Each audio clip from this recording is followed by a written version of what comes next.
otro equipo me dijo que no habíamos visto la escala de Holmes. Aquí ya la tenemos, ya la tuvimos que haber visto. Bueno, entonces vamos a ver.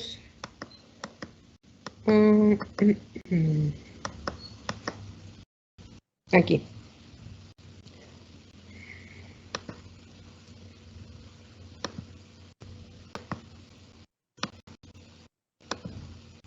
Bueno, entonces hablábamos que pues las familias se tienen que adaptar para no caer en la disfuncionalidad, y esta adaptación pues se debe dar cuando hay recursos adecuados, hay una buena dinámica familiar, entonces la familia se puede adaptar y no va a sufrir ninguna crisis. Pero si no, pues puede sufrir diferentes tipos de crisis en las diferentes familias, principalmente en las etapas, ya veíamos, de cuando nace un hijo o cuando fallece algún miembro de las familias, y así hasta que va evolucionando. En todas las etapas va a haber crisis, ¿no? Una de las crisis más estresantes, pudiera yo decirlo, es cuando la pareja se queda sola, ¿no? Ya sea porque no dejen ir a los hijos, porque estén muy arraigados a ellos, o bien cuando ellos no se quieren ir.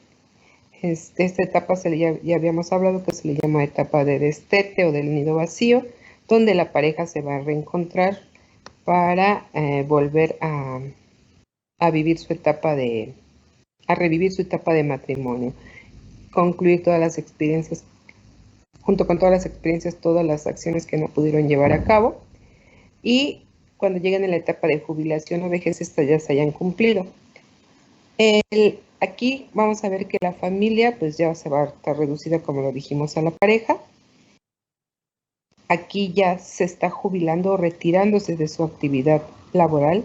La pareja pues ya está envejecida, sus hijos ya deben ser independientes, y es lo que les hablaba, que es un nido vacío, ya no hay hijos. Pero aquí ellos tienen que retomar sus roles, otra vez de esposa a esposo nada más. Ya no tienen ninguna otra actividad que pudiera distraerlos de ellos mismos, ya no son proveedores, los hijos ya son independientes, pero muchas veces no se da esto, ¿no? Entonces llegan los hijos, se forma una familia extensa, o ellos van a los hogares de los hijos, se pueden formar familias extensas, y eso les puede impedir pues concluir sus proyectos, alterar su ciclo de vida y volver a entrar a otras fases del mismo, ¿no? Entonces, de lo que se trata aquí en el ciclo vital es que haya una secuencia para que no se vuelva una relación patológica. Aquí hablábamos de cuando regresan los hijos, hay un reencuentro integracional. Los abuelos pueden ser acogidos, ya sea por necesidades económicas, físicas, dependencia emocional, etcétera, pero debe de adaptarse a la nueva familia. Aquí ya no sé, hablamos ya de tanatología en este grupo. No, doctora. No, doctora. ¿No? Bueno, entonces para mañana ustedes van a buscar qué es la tanatología y para qué nos sirve. En este grupo de edad, cuando el adulto ya es mayor, pues va a morir, va a ser la etapa final del ciclo vital, ahí va a concluir el ciclo vital con la muerte, y esta muerte debe ser con calidad, ¿sí? Todavía forma parte de la vida, es la etapa final, pero debe haber una calidad dentro de la misma muerte, ¿no? ¿Cómo? Pues con cuidados paliativos. A lo mejor es un paciente que ya tiene 100 años, pues ¿cómo lo voy a atender, ¿no? Lo tengo que tener en un lugar cálido, lo tengo que movilizar, lo tengo que sacar a que tome sol, le tengo que dar su alimentación de acuerdo a sus posibilidades, si tengo que molerle la comida o no, a lo mejor todavía está activo. Ayer veía un programa, ¿cómo se llama este señor? Es un señor que entrevista en Milenio. Entrevistó a una persona que ha sido 6 veces diputado. Yo lo vi muy viejo, ¿no? Y dije, sí, ya se ve muy acabado. Se me hizo conocido, pero no recuerdo el nombre del personaje, pero dice que es miembro de una mesa honorífica de no sé qué, como yo veo la televisión por ratito, pero fue diputado 6 veces y está activo. Y dice, y les digo la edad de este personaje, 92 años, ¿sí? Y todavía está activo. Entonces, pues, dependiendo de tu trabajo, puede ser que ya estés muy grande como este señor y todavía estés activo. Pero puede ser que sea una persona de 60 años que acaba de convertirse en adulto mayor y pues ya no esté activo. Ya no pueda ni siquiera convivir con sus hijos, con sus nietos, puede ser que esté enfermo, puede ser que tenga muy mal carácter y esté aislado, etcétera, ¿no?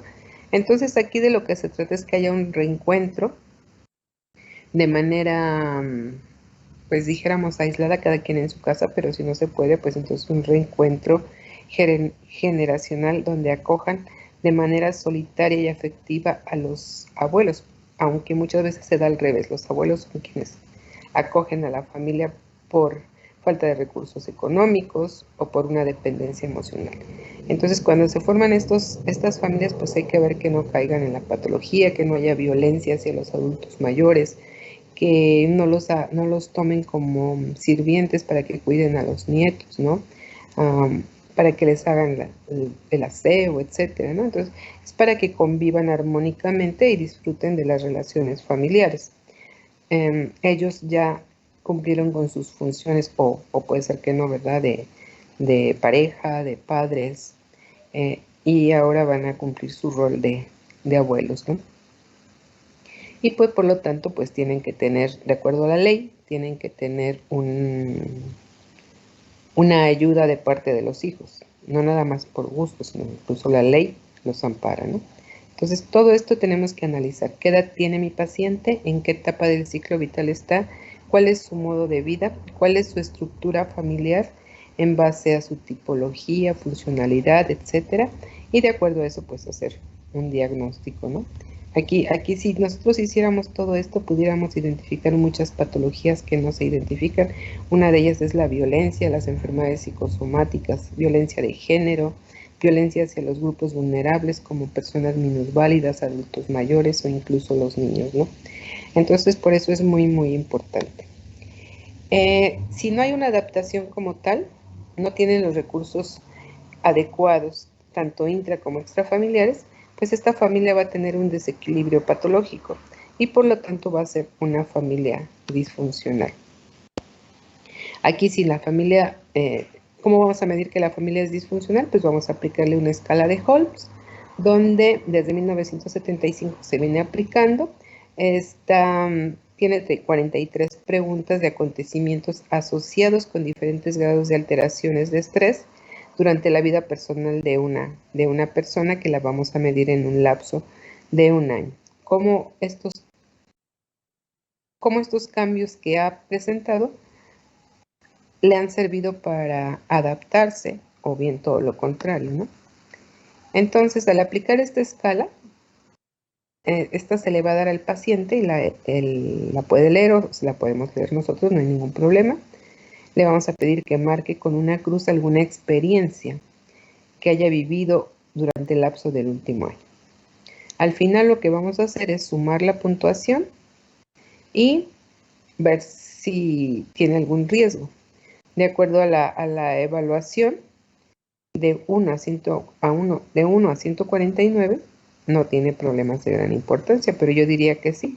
Si tiene 1, pues algo está pasando donde no tuvo ningún acontecimiento, ¿no? Entonces lo normal es que se encuentre entre 150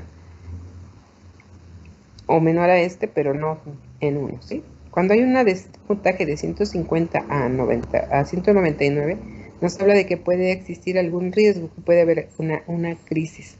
Cuando se considera cuando se obtiene un puntaje arriba de 200, hay riesgo de padecer un trastorno psicosomático, pero cuando está a más de 300, quiere decir que este paciente ya tiene una crisis grave y es urgente darle un tratamiento psicológico, ya sea individual, familiar o de pareja, que es lo que vamos a ver más adelante. Entonces esta sería la encuesta completa. Van a tachar algunos de los puntos que hayan tenido en el último año. Esto lo van a hacer de tarea, van a contestar una escala de Holmes, la pueden bajar de internet o bien aquí utilizarla y sacar el puntaje. Mañana me van a dar su resultado y vamos a hacer una evaluación. Esta es la que pueden bajar de internet, aquí la pueden ir contestando. ¿Dudas?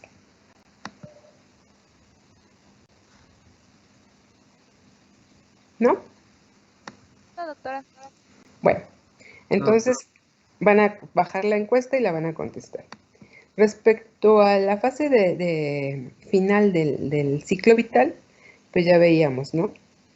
Jubilación, retiro y muerte. ¿A qué edad se debe jubilar una persona? No sé si ya lo tocamos aquí, pero se debe jubilar no a edades muy tempranas. Mientras sea productivo tiene que estar trabajando a pesar de que ya sea un adulto mayor. Por ejemplo, si tiene más de 60 años, pues puede seguir dando clases, puede seguir siendo médico dando consulta. Si es, por ejemplo, arquitecto, ingeniero que tenga que subirse a las máquinas o no sé, entonces a lo mejor nada más se va a dedicar a diseñar planos o a ser incubadora de empresas, no sé, modificar su profesión para que aún se mantenga activo. Cuando un adulto mayor es muy molesto es porque no tiene nada que hacer, no tiene la atención suficiente y entonces se convierte en un problema. Entonces hay que ayudarlo a que sea activo, saludable, que no se vuelva una carga para la familia. Después de la jubilación, pues ya tiene que saber cuándo se va a jubilar y qué es a lo que se va a dedicar después de jubilarse. Después de esto, pues ya se va a presentar la muerte, que es el desenlace final del ciclo de vida y que pues nadie, dicen que si algo seguro hay en esta vida es la muerte, entonces todos vamos a morir, pero pues hablamos de una muerte digna, ¿no? Este es un hecho trascendental que pone fin a la vida y que se suscita en los hombres y que suscita en los hombres las más grandes reflexiones y profundas preguntas, ¿no? Ahí te estaba viendo en cable donde la anuncian y hacen una pregunta de qué es la muerte, ¿no? ¿Qué hay más allá? Pues hay preguntas que pues no nos podemos contestar, ¿no? Pero sí podemos reflexionar a qué hemos hecho con nuestra vida antes de morir, pues tratar de hacer lo que está pendiente, pero ahorita, no ya que nos digan, pues estás muy grave y ya nada más, estamos esperando que te mueras, ¿no? Recuerden, van a ustedes a buscar qué es la tanatología para mañana. La tanatología nos explica, esta es una herramienta para poder sobrellevar una pérdida, llámese pérdida como tal, o una muerte. Entonces ella nos va a ayudar a sobrellevarlo, no nada más a los pacientes, no nada más a una persona que tiene una enfermedad o que ha perdido un ser querido, sino al personal de salud. Cómo manejar una información, dar una información desagradable, como el hecho de decirle al paciente desde que tiene diabetes, que muchos se mueren al momento de saberlo, ¿no? Se están muriendo, que tiene SIDA, que tiene un cáncer, que tiene un cáncer terminal, que su pronóstico de vida pues es reservado, que tuvo un accidente y está descerebrado, etcétera, ¿no? Entonces, ¿cómo yo me voy a dirigir al paciente o a los familiares para decirle qué tiene? Una de los puntos que toca la tanatología es que siempre me tengo que dirigir al paciente, nunca al familiar, siempre y cuando el paciente esté consciente en sus tres esferas, ¿sí? Si el paciente está inconsciente, pues claro que no me voy a referir a él, ¿verdad? Sino a algún familiar, y un familiar que sea responsable, uno solo, no a todos, ¿no? Porque si no podemos tener ahí conflicto. Entonces, decirle siempre al paciente, dirigirnos a él, por ejemplo, en consulta al paciente, pues me tengo de que dirigir al paciente directamente, interrogarlo a él para ir viendo su funcionalidad, su orientación, etcétera, ¿no? Señor, ¿cómo se llama? O señora, ¿cuántos años tiene? ¿Qué día es hoy? Etcétera. Porque llega el familiar y contesta por él, ¿no? En esta etapa ya de jubilación, retiro, el hijo o otra persona contesta por él, ¿no? Tenemos que saber cómo se siente, cómo se expresa, etc. Entonces es algo que nos enseña la tanatología, a dirigirnos al paciente, en caso que no se pueda, pues a un familiar, y nunca le vamos a poder decir, nunca le debemos decir por ética profesional cuántos días le queda de vida a ese paciente, ¿sí? Porque a lo mejor me equivoco. Tenía una familiar que le diagnosticaron cáncer como a los 26 años. No recuerdo qué tipo de cáncer le diagnosticaron, pero le dieron tratamiento, le dieron radioterapia, quimioterapia, le provocaron una supresión de suprarrenales, le dio Addison, le dio diabetes. Ella tenía un hijo, toda la vida sufrió, toda la vida su hijo tuvo seguro de vida, porque ella pues pensaba que se iba a morir porque pues tenía un cáncer avanzado. Y lo que sucedió es que se equivocaron de paciente, pero sin embargo pues le pusieron todas estas iatrogenias, ¿no? Cuando se dieron cuenta se habían equivocado de paciente y ya le habían dado todos estos tratamientos y pues eso hizo que su lapso de vida fuera mínimo. Ya tiene como cuántos años que falleció, como unos 6 años, falleció como a los 56 años. Era una persona muy activa, muy dinámica, muy linda, pero pues fue una iatrogenia, ¿no? Entonces le dijeron que tenía 3 años de vida, entonces ella pues todos esos 3 años estuvo sufriendo y pues no tuvo una sobrevida de 3 años, tuvo una sobrevida como de 30 años, ¿sí?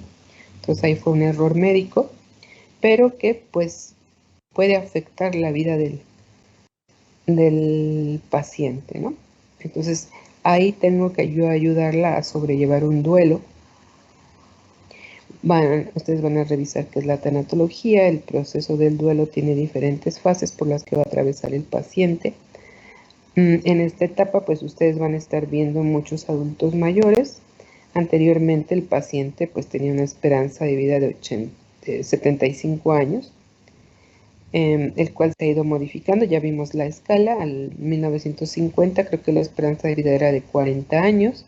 Ha ido aumentando a la fecha a 75 años. Para 2050 va a ser de 82.5 años. Entonces, ¿qué va a pasar con esos años de vida? Ahorita 10 años aproximadamente, ¿no? 8 o 10 años más de vida. ¿Qué vamos a hacer con esos años de vida? ¿Vivirlos nada más o vivirlos exitosamente? Y si ya no exitosamente, por lo menos activos y saludables, ¿no? Entonces, tenemos que explicarle todo esto al paciente, pero el médico pues nunca se pone a reflexionar esto con el paciente, las familias tampoco. Incluso la muerte es un tema a no tratar dentro de las familias, de algunas, no todas, ¿sí? Pero actualmente la tanatología es una herramienta en un campo multidisciplinario que nos ayuda en el proceso de morir o de tener una pérdida, ya sea tener o incluso una enfermedad, cómo superarla, ¿no? Por ejemplo, un paciente que tiene una discapacidad porque tuvo algún accidente, que quedó hemipléjico, cuadripléjico, etcétera. Un paciente que tiene algún tipo de cáncer que a lo mejor puede sobrevivir a él, o ya una etapa terminal donde pues no va a sobrevivir, pero cómo vamos a llevar este lapso de vida hasta que llega la muerte, para darle cuidados paliativos, los cuales, como dice en la diapositiva, nos va a diferenciar de los animales en general, ¿no? Entonces, esta rama de la medicina estudia las conductas que pueden representar una amenaza para la vida. Es una ciencia multidisciplinaria en la cual pues va a tener muchas consideraciones útiles para aplicar durante estas etapas, ¿no? Hay 5 estadios por los que atraviesa el duelo. La tanatología nos lo marca. El duelo tiene 5 etapas: la negación, la ira, la negociación, la depresión y al final la aceptación. Estas pueden ser cada una en mayor o menor grado. de acuerdo a la pérdida que tengamos, el tipo de persona que seamos. Esta no lleva un orden, puede tener diferente orden estos procesos, pero al fin y al cabo lo va a vivir el paciente o la familia del paciente, dependiendo del tipo de pérdida que tenga. No vamos a entrar en gran detalle, pero sí les pido que lo revisen, mañana lo comentamos. Y sí les recomendaría que tomaran un curso de tanatología, porque a todos se nos va a morir alguien en la vida. Nuestra mascota, nuestro papá, nuestra mamá, nuestros hermanos. Algo que no se espera es que se nos muera un hijo, pero puede suceder, es lo peor que le puede suceder a un ser humano. Los abuelos, ¿sí? Los pacientes. Entonces, la tanatología no nada más sirve para sobrellevar una pérdida en familia, sino también dentro de nuestra vida laboral. Entonces, por eso es muy recomendable que las tomemos. Aquí vemos en una gráfica las etapas del duelo, cuando hay una crisis como tal, las etapas que va pasando: negación, enfado, depresión, aceptación. Y esto nos da un aprendizaje para volver a reincorporarnos a una vida normal. Tenemos que identificar este aprendizaje cuando un paciente ha tenido una pérdida, pero yo les pregunto, ¿cuándo un médico sabe que un paciente tuvo una pérdida? Pues no muchas veces, ¿no? O sea, no nos interesa. A lo mejor mi paciente tiene migraña, a lo mejor tiene depresión, a lo mejor se intenta suicidar, no sé. Pero no me pongo a pensar que por qué es esta causa, ¿no? Algo está pasando que lo está llevando a esta acción. Entonces puede tener un duelo no resuelto. El duelo se debe resolver en un periodo de 6 meses a un año. Hay quien dice que hasta 3, pero después de esto ya es un duelo patológico. Ya yo creo que desde el año, ¿no? Ya hay que mandar a psicoterapia a la persona que no ha podido aceptar esa pérdida. Va a depender también, ¿no? A lo mejor es un paciente que ya falleció, pues podemos aceptarlo y tener un aprendizaje, pero por ejemplo, ahorita que está, lamentablemente, voy a utilizar la palabra de moda, ¿no? Está de moda los secuestros, las desapariciones, el hecho de que desaparezca un familiar, ¿no? No sabes si vive, si ya se murió, si está bien, si está mal. Entonces, yo creo que ese proceso de aceptación, ese duelo, yo creo que es difícil de tratarlo, ¿no? Ahorita los de Ayotzinapa, no sé qué tiempo tiene ese cuento, ¿no? ¿Quién me dice qué tiempo tiene?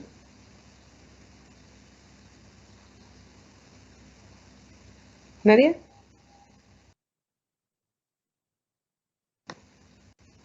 Fue en el Oh, 2014. 2014. Estamos en 2021. Fue en el otro sexenio, ¿no? Entonces, ¿ya qué tiempo tiene? Y la gente todavía está. A mí se me hace que es un distractor social, pero bueno, suponiendo que sea real,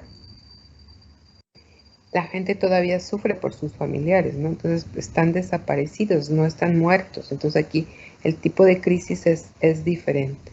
Entonces yo tendría que ver cuáles son las secuelas que dejó en estas familias, por ejemplo, y no son las únicas, ¿no? O sea, todos los días en las noticias vemos que hay resultados, hay noticias que encontraron fosas clandestinas, ¿no? De 1, 2, 3, 5, 10, 20, 60 cadáveres. Entonces, ¿qué pasa con las familias de todas esas personas, ¿no? Se les decía, lamentablemente, utilicé la palabra que está de moda, porque pues así es, ¿no? Entonces, eh, tenemos que ver cuál es la situación de nuestro paciente para poderle dar un tratamiento adecuado. ¿Dudas? ¿Algo que quieran agregar en el ciclo vital? ¿En el trayecto de todo el ciclo vital alguna duda? Porque lo van a aplicar.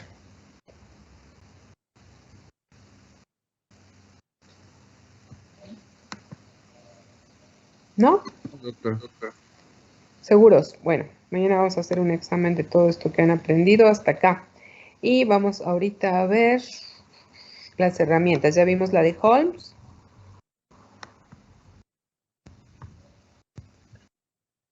Mm,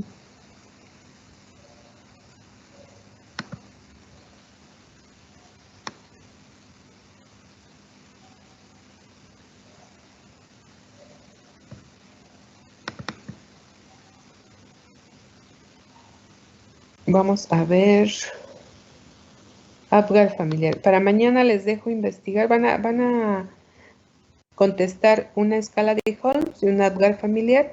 Y para mañana vamos a analizar la disfunción familiar, ¿sí?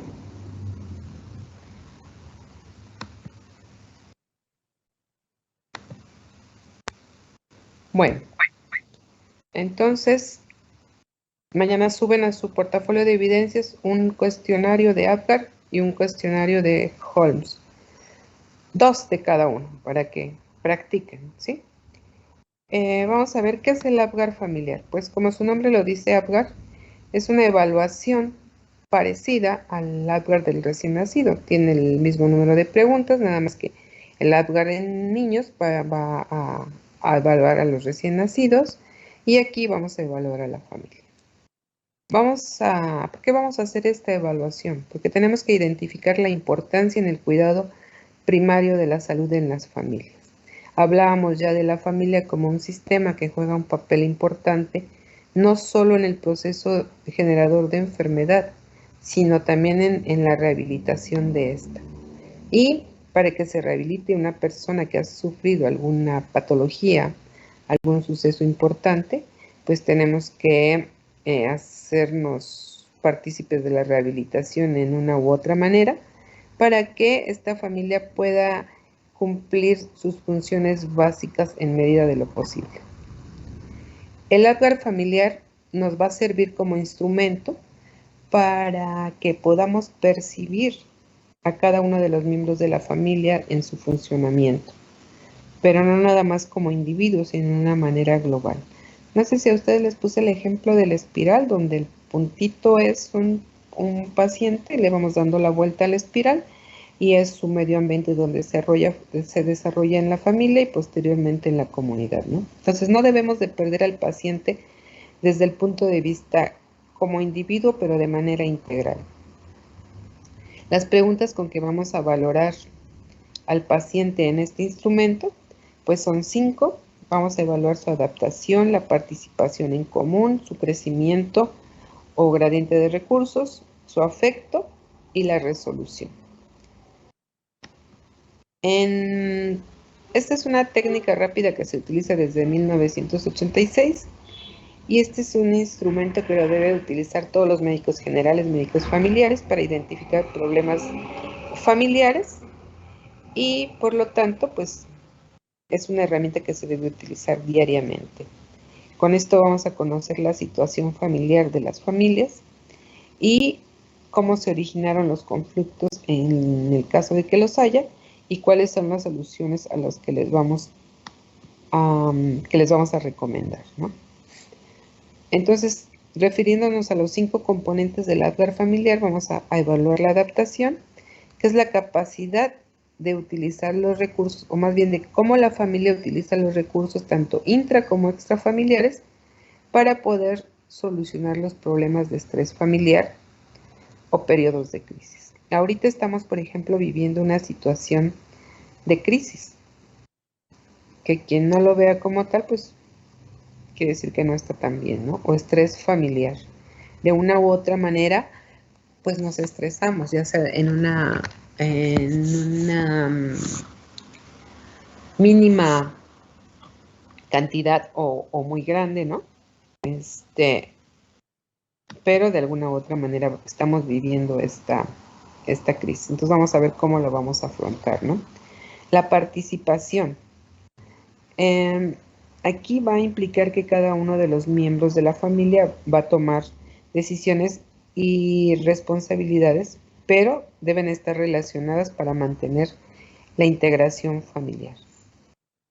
El gradiente de recursos, pues igual, ¿no? Cómo se ha desarrollado o madurado física y emocionalmente, cómo se autorrealizan o los dejan que se autorrealicen con apoyo mutuo, ¿sí? O asesoramiento, no sé, de los padres a los hijos o de los hijos a los padres, etcétera, ¿no? La afectividad, ya veíamos las funciones de la familia, ¿no? Entonces, más que nada esto nos sirve para medir todas las funciones. La afectividad, esto vamos a ver qué también está la relación de cariño, amor, afecto entre cada uno de los miembros. Sus recursos y capacidades resolutivas es el compromiso que dedica a cada uno de los miembros al tiempo que tienen, a las emociones, cómo comparten ingresos, espacios, etcétera, ¿no? Entonces, por ejemplo, en la adaptación, ahorita estamos en una etapa de crisis, o sea, queramos o no, estamos en una etapa de crisis. Ayer no sé si en este grupo les hablaba de que los niños iban a regresar a clases, ¿no? Hablamos de que todas las familias tienen un ciclo vital, pero en el ciclo vital, pues ahorita estábamos estancados, ¿no? Estamos en confinamiento, se suspendió como año y medio las clases, entonces esa etapa de dispersión estaba como suspendida, estamos confinados, no dispersos. Ayer todo el mundo, 30 millones de niños y adolescentes salen, se dispersan. ¿Qué tipo de crisis se podrán haber presentado? ¿Qué tipo de estrés pudieron haber vivido esas familias? ¿Creen que haya habido alguna crisis, algún estrés? ¿Andrés? Sí, doctora, pues hasta yo en una familia con la que estuve viviendo, se les ofreció a los hijos volver a clases, creo que un día a la semana, y, y hay muchas, hay varias opiniones entre varios padres que si quieren que regresen o no, como usted había mencionado ayer. Y eso igual está suponiendo un problema. Bueno, los padres tienen su punto de opinión, pero a veces no toman en consideración los hijos que quieren, pero porque no están muy seguros que los niños pequeños en realidad que quieren, como si en serio quieren volver a clases, pero ya se les ha hecho muy cómodo tomar clases aquí en línea y, y al final, de cualquier forma, ambos puestos van a tener sus problemas con los cuales van a tener que lidiar. Sí, fíjense nada más qué dimensión tiene este ejemplo, ¿no? Tienes razón, Andrés. Y no nada más en problemas de adaptación, sino, o sea, cómo se van a adaptar para la nueva asistencia a clases. ¿Cómo van a participar cada uno de los miembros de la familia? No sé, comprándole las cosas necesarias, tanto material escolar como material de protección. Y no nada más hay como gradiente de recursos, sino que los enseñen a ser resolutivos, ¿no? A que, por ejemplo, aquí al final dice compartir espacios. ¿Cómo van a compartir los espacios con otra persona? Si ya hablábamos en esta etapa del ciclo que es problemático que el niño se presente el primer día de clases, no sé, tiene 3 años, va a ser el primer día que va a ir a la etapa preescolar, que va a ingresar al preescolar, ¿no? Entonces, ¿a dónde lo voy a enviar? ¿Qué tipo de personas van a estar con él? ¿Cómo son los maestros? ¿Cómo son sus compañeros? ¿Cómo va a ser la socialización que yo ya le enseñé? ¿Cómo la va a compartir con nuevas vivencias? Ahora imagínense en esta etapa, ¿no? Y donde de momento pues salen todos. No tengo un conocido que ayer estaba todavía refinando la documentación para que asistiera a su hijo a la escuela. Estaba haciendo un escrito que si no lo hace, no le entregan a la niña a quién la va a recibir, etcétera, ¿no? A pesar de que ya se ha hecho todo en línea. La niña tiene bueno, no entró a primaria, creo que tiene 7 años, entró a primaria y no conoce su escuela. Entonces, problemas de adaptación, ¿no? No conoce a qué escuela va a ir porque no había ido. Terminó el kinder en línea. Y ahorita ya debió haber estado ya en primaria y no conoce su escuela. Entonces, tiene medio año que no conviven con niños o con adolescentes. Por eso les decía, ustedes tienen que tener la cámara prendida para que por lo menos se vean las caras, se conozcan, sepan quiénes son sus compañeros. Es algo que todo el mundo está pidiendo a gritos, convivir, y cuando tienen la oportunidad pues no lo hacen ni siquiera en línea, ¿no? Entonces, Pues porque decíamos, ya se nos hizo una facilidad de estar en línea. A mí, por ejemplo, ahorita no me pueden ver porque estoy toda quimótica, pero pues tendría que tener prendida mi cámara para estar dando una comunicación adecuada, ¿no? Ver a la persona, incluso en la relación médico-paciente, ¿no? En las técnicas de comunicación, ¿no? Tenemos que ver al paciente a la cara. Muchos pacientes se quejan de que pues el médico nunca lo vio a la cara, se puso a escribir la receta o sus indicaciones y nunca lo vio a la cara, etc. Entonces nosotros tenemos un trato directo. Y todo esto que mide aquí el Apgar familiar es algo que nos va a servir en nuestra vida diaria al estarlo practicando dentro de las familias. Entonces, ustedes van a hacer aplicar a ustedes mismos porque es un cuestionario que debe ser entregado a cada paciente. En este caso ustedes van a ser los pacientes. No se lo debemos leer, solo que no sepa leer, entonces se lo aplicamos, pero si no, el paciente lo tiene que contestar, porque para no darle otro énfasis a las preguntas. Y se debe de aplicar mínimo a 2 pacientes a 2 personas por familia. Aquí en este cuestionario, pues el paciente va a marcar una X en cada una de las preguntas, solo tienen una respuesta, las cuales tienen un puntaje de 0 a 4. 0 significa nunca, 1 casi nunca, 2 algunas veces, 3 casi siempre y 4 siempre. Hay 3 tipos diferentes de Apgar. Hay Apgar para adultos, Apgar para adultos mayores y Apgar para niños. El de adultos, pues va a medir la satisfacción de ayuda en la familia cuando tienen algún problema o necesidad, la participación que la familia le brinda a la persona, la aceptación y apoyo en los deseos de aprender nuevas actividades, en la expresión de afectos a las emociones como rabia, tristeza, amor, etc.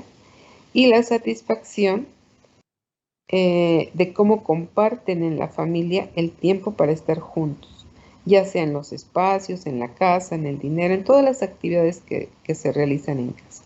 Entonces aquí en cada una de las preguntas no es lo mismo ahorita que yo se las comenté, a que el paciente la lea. Dice, me satisface la ayuda que recibo de mi familia cuando tengo algún problema o necesidad. No es lo mismo que lo lea que yo le diga, ¿sí le satisface la ayuda que reciben?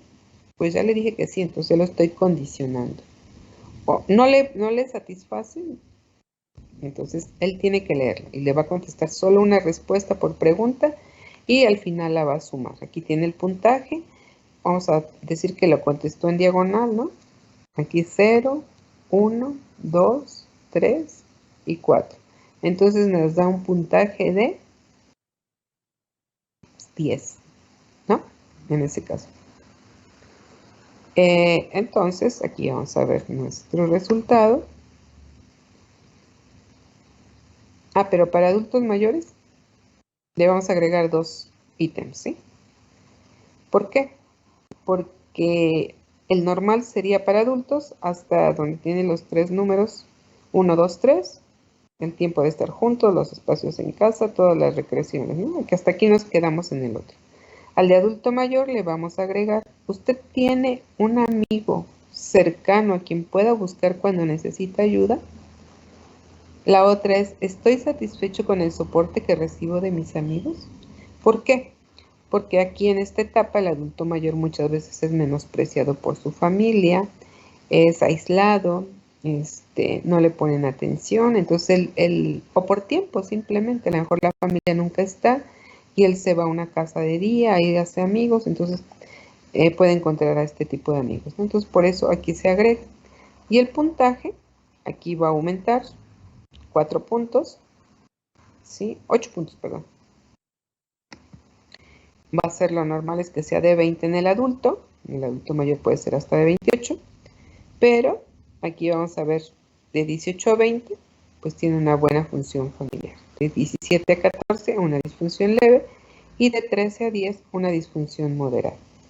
Cuando hay menos de 9, quiere decir que hay una disfunción severa. Entonces aquí tenemos nosotros que cruzar los resultados del Apgar familiar con la escala de Holmes, ¿no? Si es un adulto mayor que me da menos de 9, pues entonces le voy a hacer esta, la escala de Holmes, para ver si tiene alguna depresión o algún trastorno psicosomático. Le voy a hacer la encuesta de calidad de vida respecto a la salud para ver su calidad de vida. Esto lo voy a relacionar, todo este resultado lo voy a relacionar con mi estudio familiar. Cómo está la dinámica, cuáles son sus funciones, qué tipo de familia es, si es una familia estructuralmente completa, si es disfuncional, o etcétera, ¿sí? El ADGAR para niños es diferente, solo tiene 3 respuestas, 5 preguntas igual, pero tiene diferente manera de preguntarlas. Cuando algo me preocupa, ¿puedo pedir ayuda a mi familia? Me gusta la manera como mi familia habla y comparte los problemas conmigo. Me gusta cómo mi familia me permite hacer cosas nuevas que quiero hacer. Me gusta lo que mi familia hace cuando estoy triste, feliz, molesto, etc. Me gusta cómo mi familia y yo compartimos tiempo juntos. Aquí pues tendremos alguna serie de problemas, ¿no? Porque, por ejemplo, aquí me gusta que mi familia me permita hacer cosas nuevas que quiero hacer. No sé, a lo mejor el niño quiere, no sé, tornar un cohete en la cocina, ¿no? Pues no se puede y no lo dejan, entonces se enfada y dice, no me dejan hacer lo que yo quiero. O me dejan, ir con mis amigos a nadar y no sé nadar y entonces se molesta igual. Puede ser que esté molesto y conteste mal, pero vamos a ver por qué, ¿no? Entonces ahí en la dinámica familiar que nosotros vamos a investigar, vamos a analizar y a relacionar estos problemas. Entonces aquí igual el niño tiene que tachar, sabe leer y escribir, pues a partir de los 5 a los 10 años podría contestar este cuestionario. Lo tiene que leer él, tiene que tachar una sola respuesta y la interpretación. Cuando es de 7 a 10 puntos, quiere decir que hay una normalidad. De 4 a 6 puntos, podemos considerar una disfunción moderada y menor a 3 puntos, de 3 a 0, consideramos que ya hay una disfunción grave en esta familia. Pero con el ejemplo que les daba de que el niño quiere hacer cosas que a lo mejor no lo dejamos, entonces por eso tenemos que hacerla a otro integrante para ver también ese integrante qué resultado tiene. Si ambos tienen un puntaje con una disfunción grave, pues algo está pasando en esta familia. Si uno tiene un puntaje mínimo, el niño tiene 3 puntos y el papá tiene 20, pues algo ahí no encaja y tenemos que revisar todos los demás resultados. ¿Dudas? ¿Ninguna duda? No, A ver, adelante, por favor.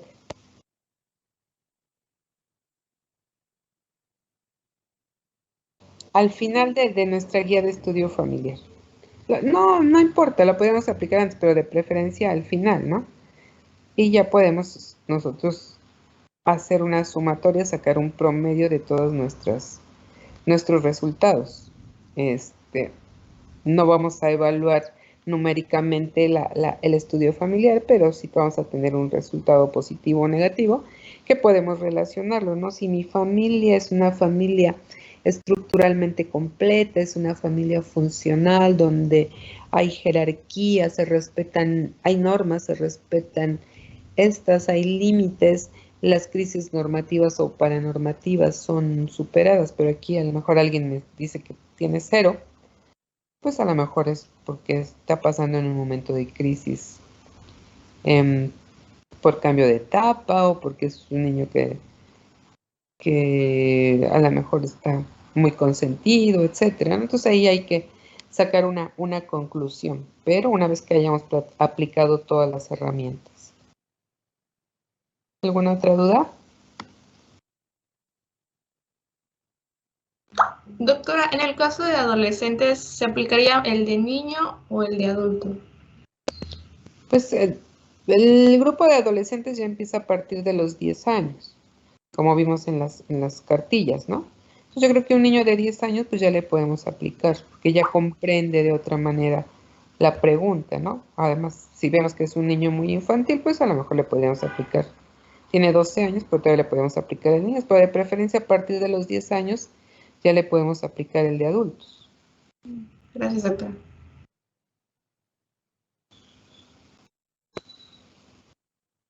¿Ya ninguna otra duda? Bueno, Doctora, entonces, sí, dime. a cada integrante de la familia se le tiene que aplicar el que respecta a su edad.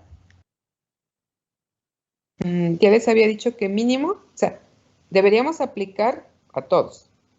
Y con Ajá. respecto a tu pregunta, pues sí, al de niños, niños, al de adultos mayores, y al de adultos, pues adultos, ya sea ese hombre o mujer.